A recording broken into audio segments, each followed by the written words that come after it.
তুলছি তুলছি।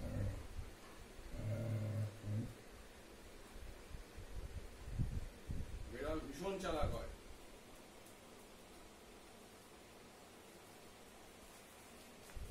এই যে পেপার পিটি খাবে। কিছু করবে না, ও কিছু করলে তো পালিয়ে ভেতরে ঢুকে যাবে। আমি বাড়িতে একটা পিসফুল এনভায়রনমেন্ট অ্যারেঞ্জ করার চেষ্টা করি, কিছুতেই সেটা হতে দেবে।